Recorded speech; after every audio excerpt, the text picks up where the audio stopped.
Hello, and welcome to another episode of Business and Beyond's Feature Friday. I am excited about my guest today, Greg Goldstein. He was born in South Florida and raised in the Boston area. He did go back to his birthplace in 2003 and has not left since.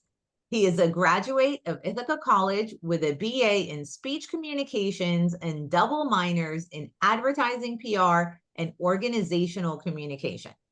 He also has an MS in management with a focus in leadership from Nova Southeastern University. He is married and has twin boys. Greg launched EM Consulting Group in January of 2021, focusing specifically on communication, strategy, marketing, and execution. The company works with all industries and has a primary focus in nonprofit, home services, and commercial services. Prior to being an entrepreneur, Greg was always in the advertising and marketing field, specifically at agencies with clients that ranged in budgets from $500 to $5 million. So he's very well versed in a lot of different areas. He is the immediate past board chair for Leadership Broward Foundation and Florida Children's Theater, and serves on several other boards throughout Broward County. In addition, he was awarded the 2023 Thought Leader of the Year from the Fort Lauderdale Chamber of Commerce, an Apogee Award winner from the South Florida Business and Wealth in the category of Entrepreneur of the Year for marketing. So now you see why I'm so excited. Welcome, Greg. Thank you for joining us today. Thank you so much for having me. Appreciate the introduction. Yes. So outside of that introduction, can you give us an overview of what your business does and why you got into it? Absolutely. So EM Consulting Group means EM means everything marketing. It's also for my twin names of twin boys, Evan and Miles. And how I got into it is basically, we know what happened during COVID. And I never wanted to be an entrepreneur ever in my life, but I got a call out of the blue from a client who asked me to help them with a direct mail campaign. And I said, sure, I'd be happy to help you with that. And 5 direct mail campaigns later, I said, well, this is interesting. People are willing to pay for marketing coordination services. And it's exactly what I want to do. And so that was in January 2021. I said to my wife, all right, so I think I want to start a business. And she looked at me and said, well, we'll give it 1 year. And if it works, then we'll keep it going. If it doesn't work, then you'll go back into corporate America. And so that was, again, January 2021. And here we are 5 years later, still working with small and medium-sized businesses doing marketing coordination services. So everything from social media, website development, direct mail, email marketing, really, you name it. A lot of community marketing, sponsorships, connecting people in the community. So That's pretty cool. So can you explain to me what marketing coordination services are? Are you just like getting people connected and coordinating the different services? Are you providing those services? What does that really mean? yeah, so it's both actually providing the services as well as strategizing and consulting on those services. So a lot of times you can hire a marketing consultant and they'll say do X, Y, and Z, but then won't do it. They'll leave it up to you to handle it. I'll suggest the idea and then actually implement and execute the idea. So everything, and what I mean by marketing coordination is not the high level chief marketing officer, because there are certainly those people out there that provide higher level strategic coaching and consulting and that kind of thing. But I'm the one who's actually in the day to day that's doing it. So everything from your social media postings to your email marketing to your direct mail to your website management, all of that is your day to day that really needs to get touched all the time. And so that's where I come into play. So I do all that marketing coordination services so that you don't have to hire your neighbor, your daughter, your whomever to come in and try to do the marketing. That's where I come in and take care of that for you.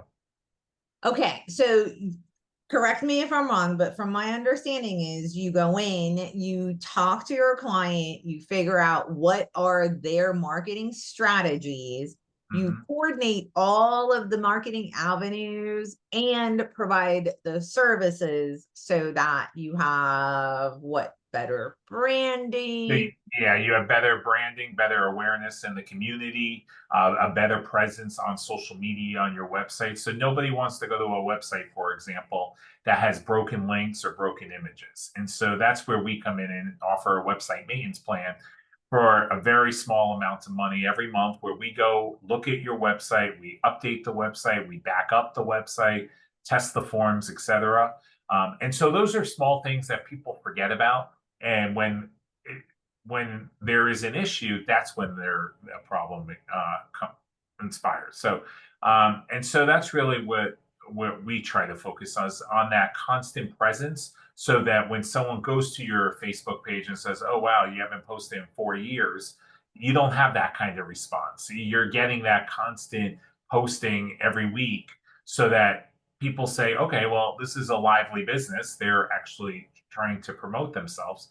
And so it's really, really important that that stuff takes a front seat and not a back seat. And so that's where we come into play. Very cool. So it's like a one-stop marketing shop. Yeah, one stop then it goes back to the EM means everything marketing. And so I actually trademarked that tagline, EM means everything marketing. And a lot of people within my networks thinks my company name is everything marketing, but in fact, it's EM Consulting Group. So Okay, well, thank you for clarifying that.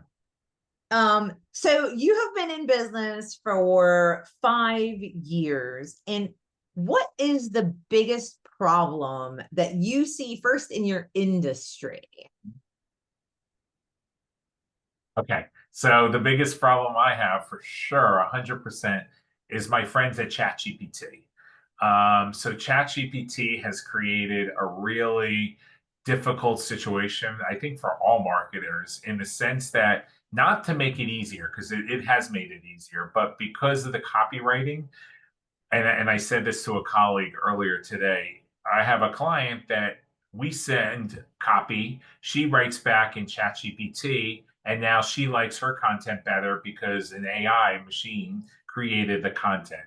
Where the appreciation of the copywriter who spent a half hour doing some research and actually drafting that has unfortunately gone away, and now it's machine generated content that you're reading, and so people aren't thinking for themselves. They're just spewing something into ChatGPT, and whatever comes out, they happen to like it. And so that's creating a little bit of an issue in terms of website copywriting, in terms of social media copywriting, in terms of the back and forth, where we're creating the work and then getting bounce backs that, sorry, we like this better, but you don't like it better. You just happen to throw it into a machine, and that's what came out. And so that is actually very interesting because there's a whole big thing about AI and people losing their jobs to AI and right. And I'm of the opinion that I love AI. It does make things easier, but at the same time, it does cause problems because it's still artificial intelligence. And as we all know, not everything online is true, but AI doesn't quite know that. Right. So, what would you advise people? And why would it be better to have a copywriter actually write your copy rather than using AI? Where is that? Like, what's Sure. better actually? So a copywriter studies your brand, understands your brand, digs into your brand, where ChatGPT or any other kind of AI platform doesn't do it. They take it on the surface, and then they output the content based on just information, on artificial intelligence, not on research, on what's been done in the past. Any of those factors isn't being done with ChatGPT.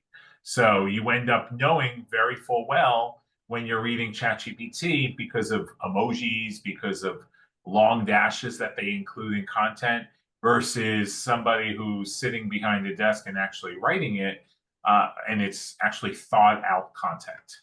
So I love ChatGPT, don't get me wrong, but I also have a major problem with it when you have a client and an agency, if you will, going back and forth on ChatGPT. That so would you agree that a human can connect with your audience better as if they are you than artificial intelligence? I would agree with that, absolutely. Okay, and then in marketing, would you agree that your marketing should align with who you are, what your company brand is, what culture you're trying to build, rather than an artificial intelligence that just kind of touches the surface? Absolutely. The values that the company brings to the table need to be expressed in the content that's being delivered. And ChatGPT doesn't know about everything you just said there, the culture, the environment, the team members, all of that, and their expertise, all of that needs to be expressed in content where ChatGPT has no idea about that. That okay, and so that is an industry problem that you're finding that's coming up, and how are you solving that? So we are writing our own content, but we are also using ChatGPT to help guide the direction for clients. So that's how we're incorporating ChatGPT into our day to day, where we'll put the content into it, see what comes out of it, but then strengthen it. We don't just take content that's given to us by ChatGPT and throw it into an email and say, client A, what do you think about this post? We emphasize that post, we change that post. Maybe there's a couple of words in there from ChatGPT, but the most of that post is handwritten by a human with a brain versus AI. Okay, so you're actually utilizing the technology to better serve your clients and then using it as like your first line of defense, I guess I That's want. correct. Yeah, your first mechanism in terms of what the client is asking for. So it's a guide, if you will, to the actual content. So what we'll do is take it and see what kind of direction ChatGPT is giving, and then from there strengthen it and change it based on what we know about the client. Okay, and so in that line, what makes you unique in your business and in your industry? So I like to say we're a concierge marketing team where you are not just a number, you are not just a number agency. I refuse to use the word agency because we are not an agency. We are really your concierge marketing team. So while we are not sitting at your office day to day, we know everything that's happening. We participate in those cult company events. An agency, another competitor will not do that kind of thing. They'll not spend 4 hours with a client and just sit there and engulf themselves into the day to day or attend the monthly staff meetings. That is something we do. So we're that fractional marketing team that that you don't have to hire through Indeed or anything like that. You don't have to pay for the overhead. You don't have to pay for anything like that. We are basically a branch of your team. We take on a company email address if we need to, and I have 5 different email accounts on top of my own email account that I manage all day. And so all of that are things that other companies won't do, but as your fractional marketing coordinator, that is something that we do.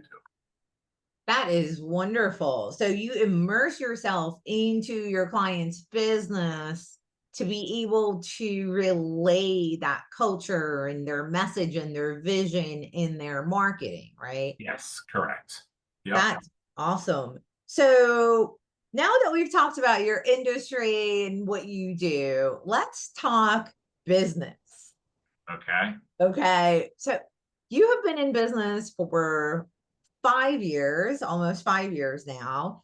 And I am sure, as all entrepreneurs, you have gone through some obstacles in running your business. Can you share a couple of obstacles that you have run into, and more importantly, how you have overcome them?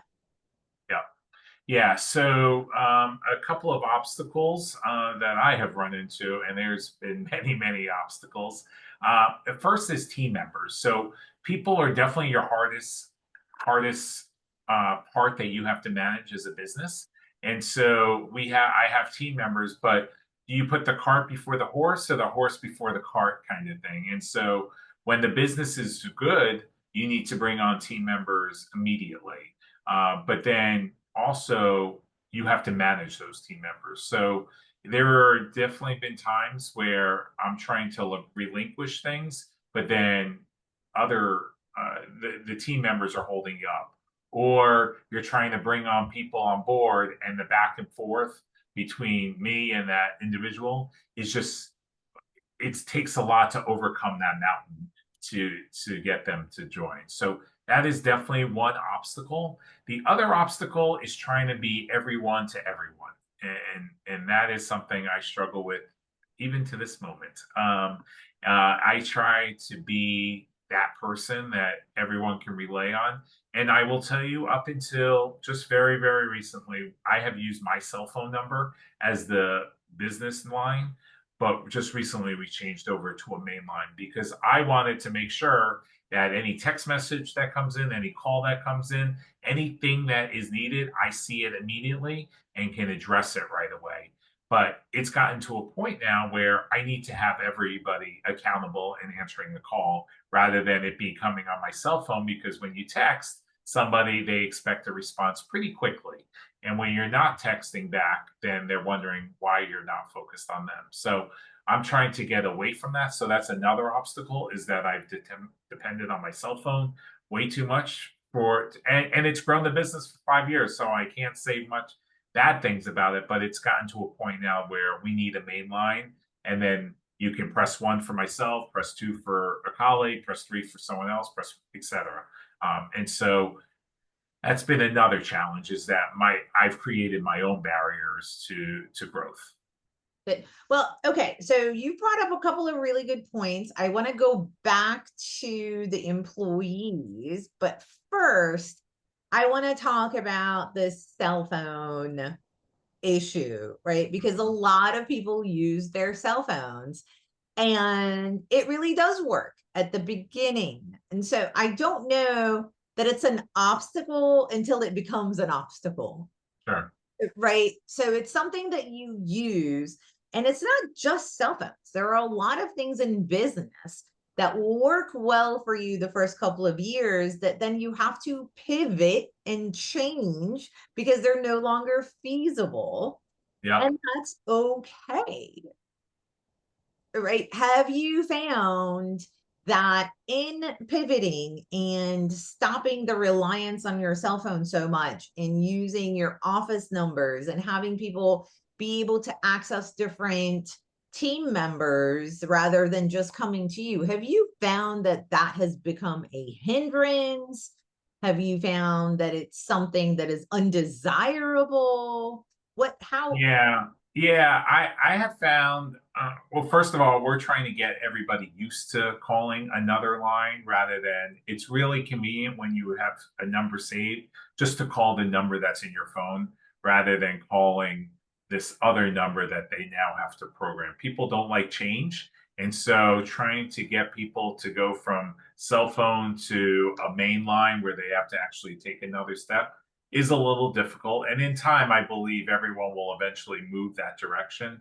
But I will say that, and I'm going to take this a little different route here, but I started my business based on relationships.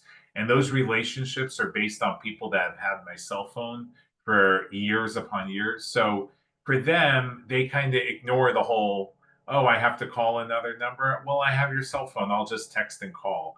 Um, Versus knowing from the beginning, if I was going to create a business, that I would have just created um, a main line for everyone to call. So Okay. So this brings up really good business nuggets because one is planning, right? And there are so many things that come about that you can't foresee.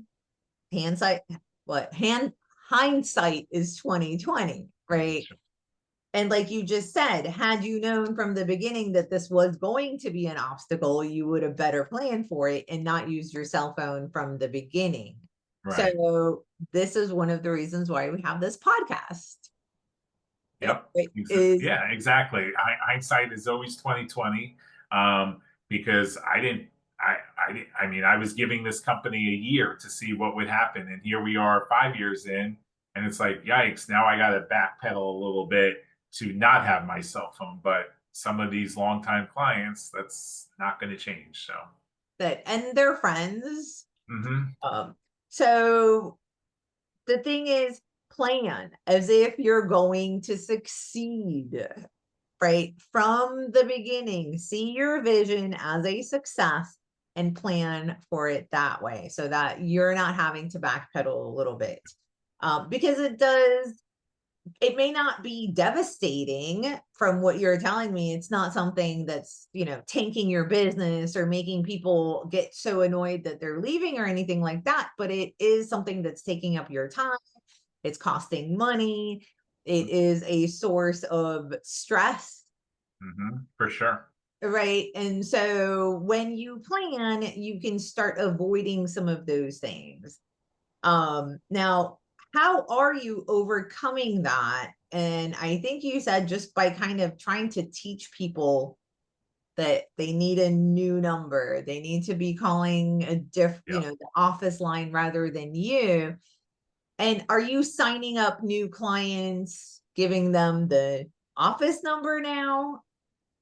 Yeah, so I we have changed everything from our social media platform pages to our email signature to our website. Everything across the board has been changed. So this way I know who's calling me based on a phone number that they've saved, or somebody who's calling me based on an email signature or a website or that kind of thing. So moving forward, all documents, all online, offline information about the company has now been changed to include our phone number, our main line. Okay. And is it important to track things like that?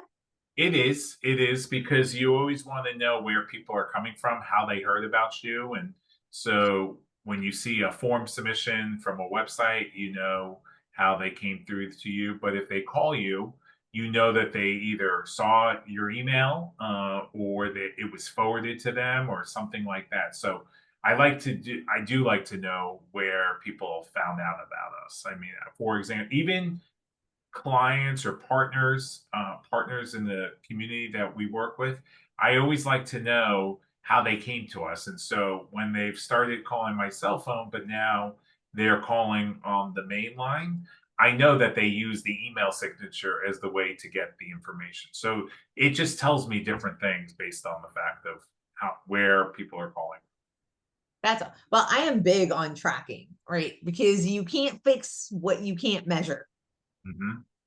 And so when you're tracking things and you know where people are coming from, you can see what's working, what's not working, right? Where you need to double down, where you need to cut your losses and move on. And Yep. you don't know that without tracking how many people are coming from those avenues, Hmm. right? And Yep. so is that what you do with your marketing avenues as well when you work for your clients? Yeah, so some clients have that same belief that tracking is the way to do it.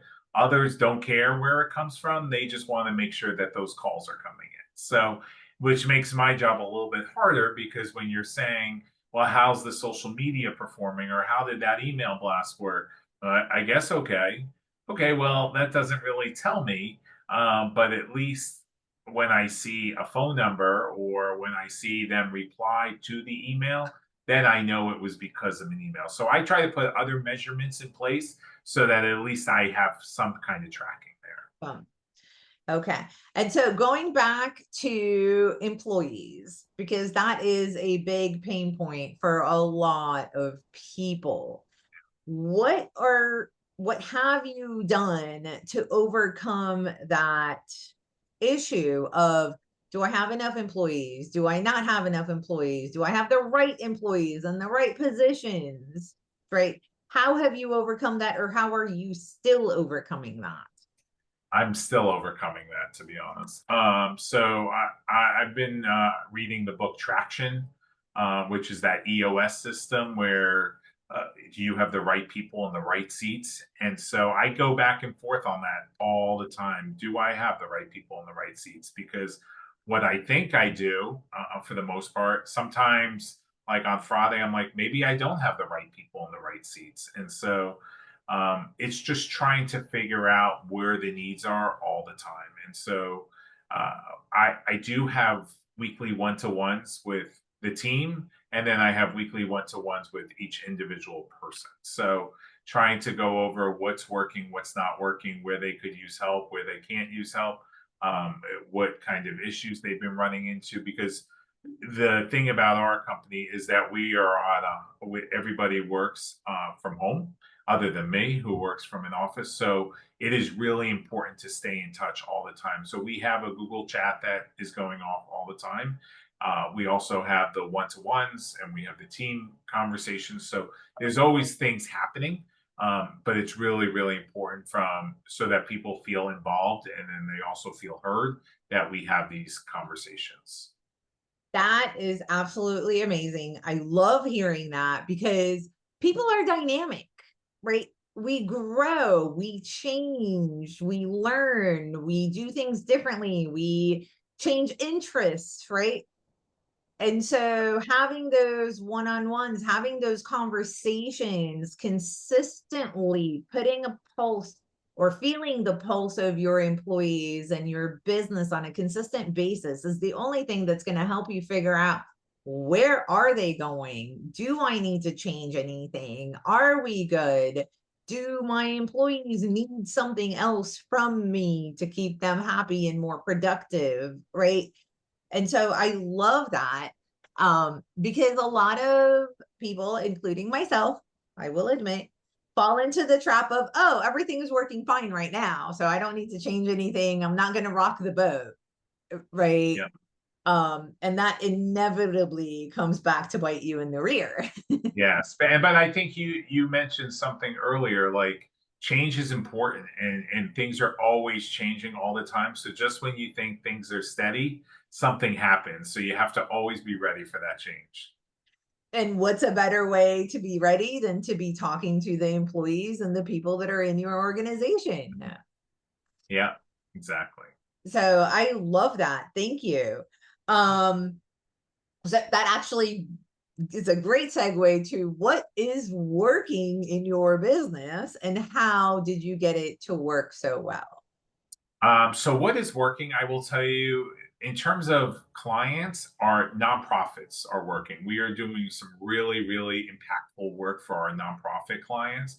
So that's what's working. I on Saturday, actually, Saturday morning, I got a text message from somebody not affiliated with the nonprofit client and said to me, "Wow, I feel like I see them everywhere." And because of they must be really happy with your awareness that you're creating for them. And so that's when I know we're doing good work. There are some days where I'm like, are we even working? Like, are people even appreciative of the work that we're doing? But when you get a text message like that, that's what's working. So in terms of the clients, our nonprofit clients are definitely seeing a lot of success. Our home services clients are seeing success and appreciating the ideas that we're bringing to the table. So that those are things that are working. The other things that are working is, I would say, the team.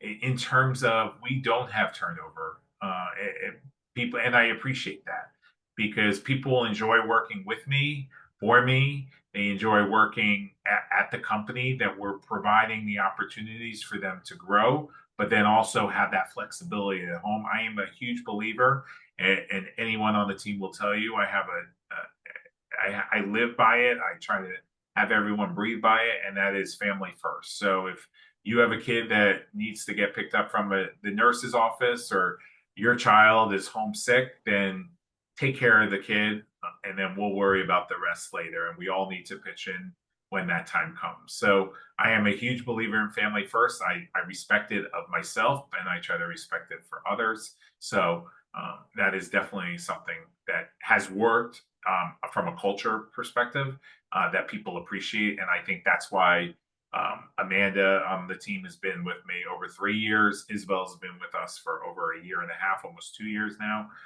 because they appreciate that family first culture. So one theme I will say that stands out for me since we've started talking is relationships, right? You talked about building relationships with your clients.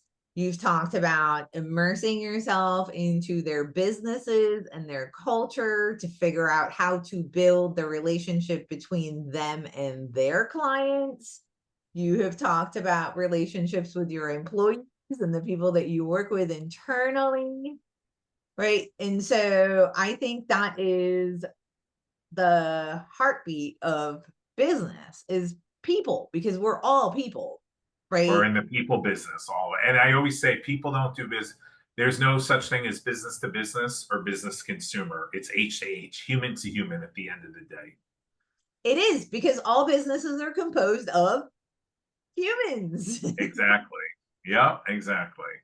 Right. And so I love this theme of continuously building relationships and actually caring about the people, because talking to your employees on a consistent basis, figuring out what they want, how you can help them grow, figuring out what trainings they need, and making sure that they're also doing their part Mhm. is what helps you succeed, right? You just said you have very low turnover, which is usually very costly.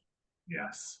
And so, do you believe there are other things that you're doing that are making this work, or does it really just boil down to relationships and caring about people?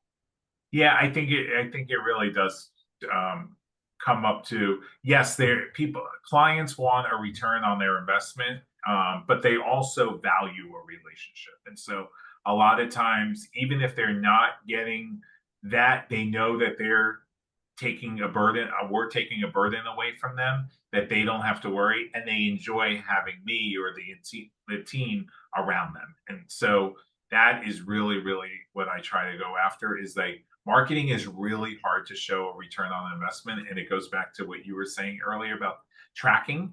But if you're not tracking, you have to enjoy the people you're working with. And so that is really my ultimate goal at the end of the day, is that relationship and making sure that there's the relationship there. That thank you so much. And so we have learned a lot about running a successful business. What are some of the obstacles that you might go through, how to overcome them?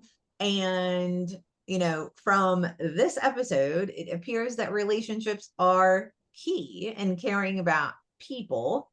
And obviously delivering what you promised, right? Delivering a good product. So how can people get in touch with you? Sure. So they can call me on my cell phone, even though they No, keep no calling more. the main line. Yeah, exactly. But honestly, LinkedIn is probably the best way to connect with me, and I'd encourage anybody to do that. It's just Greg M. as in Michael Goldstein, and or you can visit our website. E is in Edward and AND, M is in Michael consultinggroup.com. And so either which way would be great. And please Wonderful. mention the podcast if you do connect with me. Oh, all about the tracking. Love Yes, it. exactly. Exactly. Good. The information will be in the comments and at the end of the segment. So if you missed it, don't worry. You will still have a chance to get that information. And before I let you go, Greg, if you had one thing that you can advise business owners, what would that be for them to have a successful business? Uh, it's hard to say one thing, but be who you are because that's who you want to be. And that's something my dad taught me earlier on. Don't worry about what everyone else is doing.